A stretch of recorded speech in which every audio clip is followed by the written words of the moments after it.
जी साईं, असांखे माना ग़रीब आहियूं, मिसकिन आहियूं, माना हिते रहूं था तक़रीबन 30-35 साल थी विया आहिनि ऐं असांजे ॻोठ में को अहिड़ो पढ़ियो बि कोन्हे।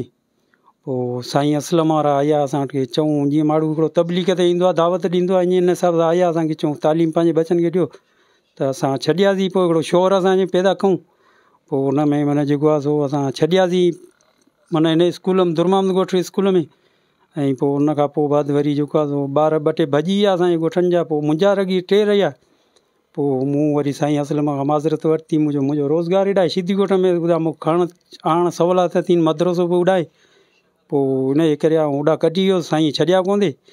पोइ कढी वियोसि उतां खां, पोइ वरी वञी पंहिंजो प्राइवेट स्कूल में मूं छॾिया मज़ूर माण्हू या। पोइ हुनखे जेको आहे न 8 ताईं पढ़ाया। पोइ वरी गुरबत जे करे वरी सरकारी में छॾिया, माना नाऊं डाऊं एमान दाऊद।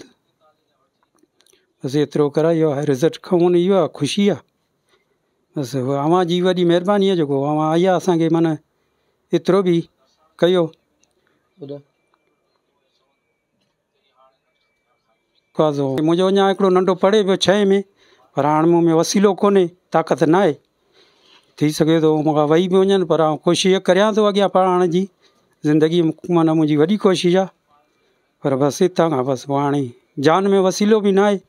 सफ़ा गुरबत ऐं महांगाई जो दौरु आहे, इन जे करे बसि थोरो टुटी वियो आहियां माण्हुनि जूं। बसि हिन खां ॿियो कुझु चई कोन थो सघां।